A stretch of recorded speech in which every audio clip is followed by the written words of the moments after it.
Hello my dear viewers, this is Anand and you are watching English Monster. My dear viewers, in this video I am going to tell you one of the most useful structures today.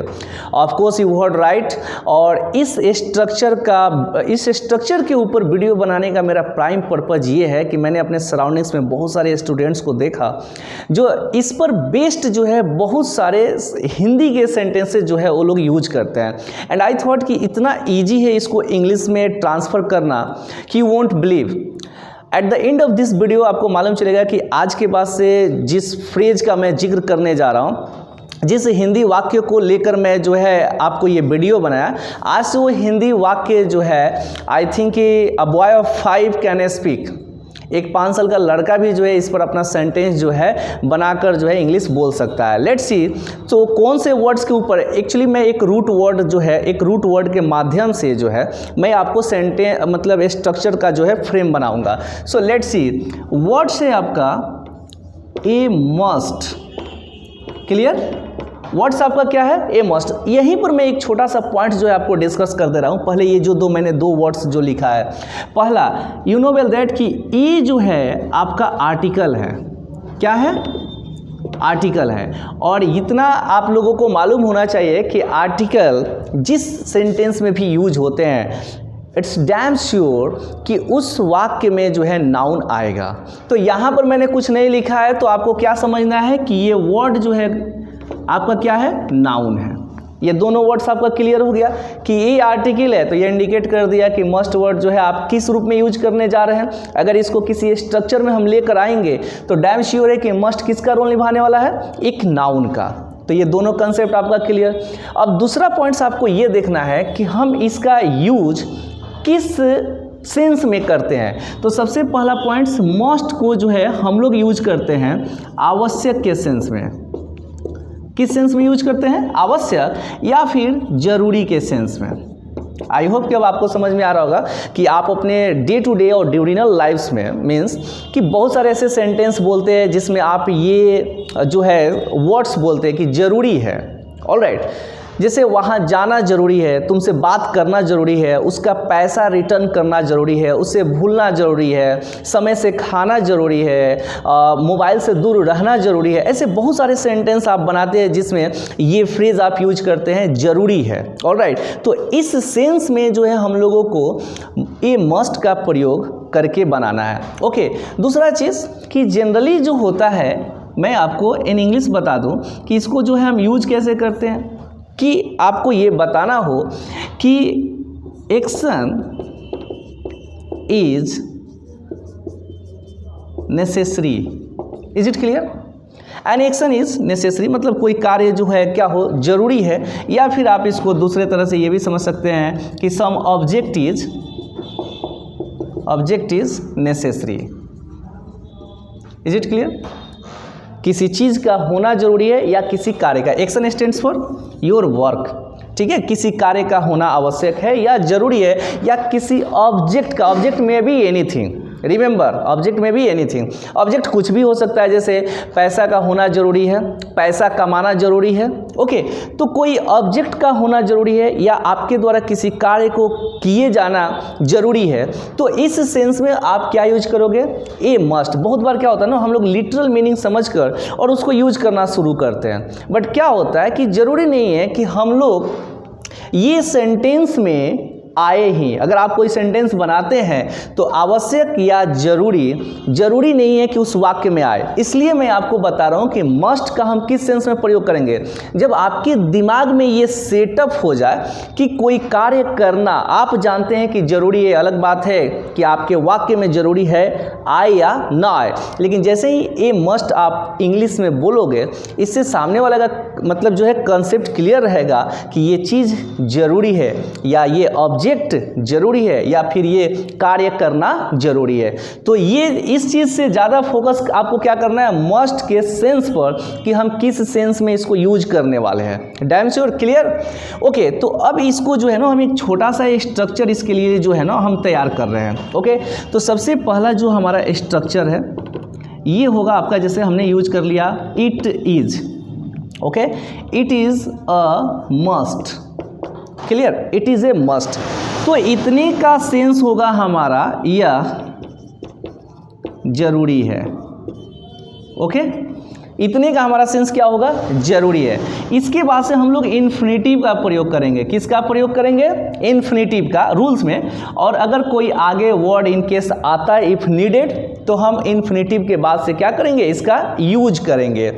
तो it is a must, इसका मतलब हुआ कि यह जरूरी है। तो हम इसको यहाँ से हटाते और बताते हैं कि इस पूरे रूल्स के ऊपर जो है किस तरह का सेंटेंस हम लोग बनाएंगे। जैसे आपको मैंने एक सेंटेंस यहाँ पर देखा, जैसे लिख रहा हूँ कि पैसा कमाना जरूरी है। इज इट क्लियर, पैसा कमाना जरूरी है। ये सही है कि पैसा कमाना, to see the present condition of the world, दुनिया को देखकर, इसे दुनिया की स्थिति को देखकर जरूरी है पैसा कमाना। ठीक है, एक आवश्यक एक्शन है, इजंट इट। तो यहाँ पर जो है आपको इस सेंटेंस में क्या दिखाई दिया, जरूरी है। क्लियर, तो जरूरी है के लिए हम सेंटेंस अकॉर्डिंग टू रूल्स जो है यूज कर लेते हैं। हम क्या यूज करेंगे, it is a must. Is it clear, जरूरी है के लिए हमने क्या फॉर्म कर लिया, इट इज ए मस्ट। इसके बाद से रूल्स में जो है हमने आपको बनाया है 2 प्लस वर्ब 1। जिनको नहीं मालूम है उनको मैं बता दूं, इनको कलेक्टिवली बोलते हैं लोग इन्फिनेटिव। क्या बोलते हैं, इन्फिनेटिव। और यहाँ पर हिंदी के वही वर्ड आएंगे जिसमें जो है एक वर्ब होगा और उसका अंतिम लेटर जो होगा ना, रिमेंबर दैट कि ना, ने और नी होगा। क्लियर, तो अब इतने इस वाक्य में आप देखिए किसके अंत में जो है ना आया, कमाना। कमाना का क्या होता है, या तो अर्न बोलिए या फिर मेक मनी बोलिए। तो यहाँ पर अब जो है आप सबसे पहले रूल्स के अकॉर्डिंग क्या यूज करिएगा, टू। क्लियर, इसके बाद से पैसा कमाने के लिए हम क्या यूज कर लेंगे, to make money. Isn't easy, है आसान, it is a must to make money. तो यहाँ पर उम्मीद करते हैं कि आपको इस रूल्स में जो है कोई प्रॉब्लम, मतलब इस तरह के अब सेंटेंस आए जिसमें आपको ये इंक्लूड करना है कि जरूरी है या कोई चीज़ आवश्यक है, कुछ करना जरूरी है या किसी चीज़ का होना जरूरी है, तो आप कौन से रूल्स यूज करोगे, it is a must plus 2 plus verb 1, collectively क्या कहेंगे आप, इन्फिनेटिव। और अगला कोई वर्ड्स आए तो उसको eight the end of sentence रखना है। अब इसी तरह के जो है कुछ और वाक्य हम लोग देख लेते हैं। जैसे अगर ये सेंटेंस मैं लिख रहा हूँ कि अंग्रेजी सीखना, सॉरी,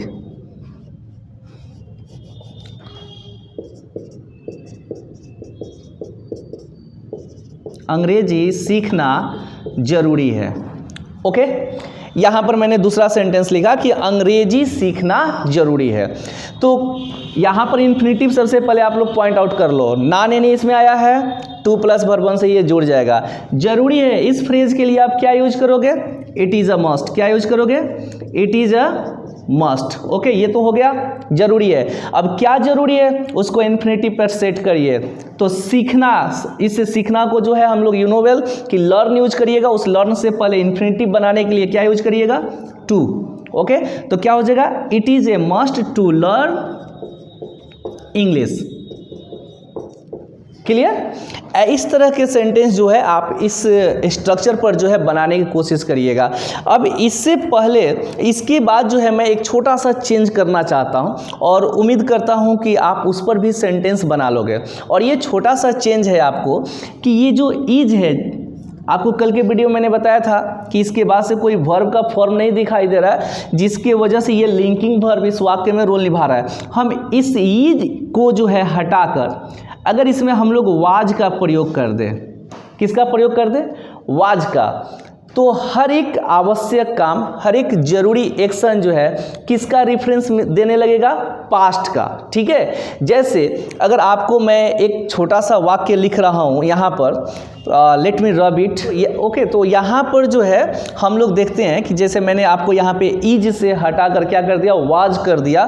तो अब ये जो स्ट्रक्चर हो गया, कौन से टाइम का रेफरेंस देने लगा, पास्ट का। जैसे एक छोटा सा सेंटेंस मैं लिख रहा हूँ कि उसे भूलना जरूरी था। ऑलराइट, तो आपको मैं बता दूं कि इज ए मस्ट का मतलब जरूरी है, और वाज ए मस्ट लिख दिया तो इसका मतलब हो गया कि जरूरी था। लेट्स सी कितना आसान है, ठीक है। तो वाज ए मस्ट है तो सबसे पहले हम जरूरी था के लिए जो है हम लोग यूज कर लेते हैं, जैसे it was, okay, it was a must, clear, it was a must, इसका बन गया जरूरी था। अब हम फिर से इन्फिनेटिव, बाकी किसी में वर्ब, लिंकिंग वर्ब छोड़कर और कुछ नहीं चेंज करेंगे, हमारा टाइम रेफरेंस ऑटोमेटिक बदल जाएगा। यहाँ पर जो हम इन्फिनेटिव को लेकर आ जाते हैं, ओके, तो इन्फिनेटिव क्या है, भूलना। तो भूलना के लिए आप जो है यूज कर सकते हैं टू गेट ओवर। क्या यूज कर सकते हैं, गेट ओवर। बहुत ही खूबसूरत फ्रेजल वर्ब है, यहाँ पर मैं लिख रहा हूँ, याद रखिएगा। गेट ओवर का मतलब होता है भूलना, ओके। इसको कब यूज करते हैं, जनरली जब आप जो है मतलब ये कभी भी जो है अच्छे जो आपके बुरे पल जो है बीता होता है, या हो सकता है कि किसी से रिलेशन एंड अप हुआ हो, उस चीज़ को जो है भूलने के सेंस में आप रिकवर किए, अब आप जो है अच्छा महसूस कर रहे हैं, ऑलराइट। जब आप अच्छा महसूस करते हैं तो वहाँ पर आप जो है गेट ओवर का प्रयोग कर सकते हैं in the sense of forgetting, okay. तो गेट ओवर का मतलब क्या होता है, भूलना। तो यहाँ पर है it was a must to get over, किसे, उसे। ऑब्जेक्टिव केस का प्रयोग करेंगे, क्या हो जाएगा, हिम। अगर कोई लड़का है तो हम हिम यूज करेंगे, और अगर कोई लड़की है तो उसके लिए हम क्या यूज करेंगे, हर यूज करेंगे, okay. It was a must to get over him, उसे भूलना जरूरी था। Is it clear. आप ऐसे ही जो है उम्मीद करते हैं कि आप ये जो स्ट्रक्चर्स है, it was and then after it is, इस दो रूल्स पर जो है छोटे छोटे से वाक्य जो है बनाने की कोशिश करिए। जैसे वहाँ जाना जरूरी था, ओके। आई होप कि मैं कुछ ट्रांसलेशन आपको जो है बोल रहा हूँ उसको कमेंट सेक्शन में जो है बनाकर ज़रूर जो है भेजिए। जैसे वहाँ जाना जरूरी था, उसे बुलाना जरूरी था, आज के ज़माने में पैसा कमाना जरूरी है, ओके। तो ऐसे कुछ सेंटेंस जो मैंने आपको दिया, उन सेंटेंस को जो है आई होप कि जो है बनाकर आप जो है ज़रूर मेरे पास भेजेंगे। एक और छोटा सा पॉइंट जो है मैं इसमें बता दूं कि कभी कभी जो है आप एक ऐसा मैसेज देना चाहते हो कि कोई काम किसी खास के लिए ज़रूरी हो। ऐसे में जैसे मेरा एक सेंटेंस है कि मेरे लिए पैसा कमाना बहुत ज़रूरी है, इसमें मैंने कौन सा वर्ड जोड़ा है, मेरे लिए, ओके। मैंने कोई मैसेज नहीं दिया किसी दूसरे को या किसी और को मैंने समझाया नहीं, मैं खुद अपने लिए बोल रहा हूँ। तो इस तरह के वाक्य के लिए जो है आपको क्या यूज करना है, सेम रूल। ये आप इट इज करो या इट वाज करो, ये तो टेंस है आपका, ठीक है। फिर आप यूज करो ए मस्ट, क्या यूज कर दो आप, ए मस्ट यूज कर दो। अब किसके लिए ज़रूरी है कोई चीज़, वो आप फॉर, ठीक है, फॉर प्लस ऑब्जेक्टिव केस का प्रयोग कीजिए। किसका प्रयोग कीजिए, फॉर प्लस ऑब्जेक्टिव केस का, और फिर आगे वाले रूल्स को जो है जैसे है वैसे आप लोग यूज करिए। आपको नया चीज़ इसमें क्या मिला, आप ये चीज़ लेकर आए हैं, फॉर प्लस ऑब्जेक्टिव। अब इसका सेंस क्या होगा, इसका सेंस सिर्फ इतना ही है कि किसके लिए, इसको किस सेंस में हम लोग यूज करने जा रहे हैं, किसके लिए। जैसे पैसा कमाना, ये आप देख सकते हैं, पैसा कमाना मेरे लिए जरूरी है। इज इट क्लियर, पैसा कमाना मेरे लिए जरूरी है, तो किसके लिए जरूरी है, मेरे लिए। तो यहां पर हम क्या यूज कर सकते हैं, it is a must, sorry, it is a must, for use कर लिए, किसके लिए, मेरे लिए। तो ऑब्जेक्टिव केस, आई का ऑब्जेक्टिव केस क्या होगा, me. It is a must for me to make money. Is it clear. I hope कि जब आपको ऐसा कोई मैसेज देना होगा किसी खास के लिए कुछ, तो उम्मीद करते हैं कि आप उसे फॉर प्लस ऑब्जेक्टिव केस से, ठीक है, जोड़कर सेंटेंस को पूरा कर सकते हैं, ओके। इसके साथ ही at the end of this video मैं आपको एक छोटा सा इनके जैसे ही कुछ और वर्ड्स है जिनके बारे में मैं बता दूं। इनके जैसे कुछ वर्ड्स हैं, यहाँ पर फोकस करिएगा आप। जैसे ए मस्ट, ओके, जिसका मतलब है जरूरी, क्या है, जरूरी। फिर इनके तरह एक वर्ड आता है मोस्ट, जिसका मतलब होता है अधिकांश, क्या होता है, अधिकांश। फिर आप यूज कर सकते हैं ए मोस्ट, जिसका मतलब होता है बहुत, ये वेरी वर्ड का सब्स्टिट्यूट होता है, ठीक है। ए मोस्ट का मतलब बहुत होता है। इसके बाद से जो है एक और वर्ड है जिसको आप यूज कर सकते हैं मास्ट, ऑलराइट।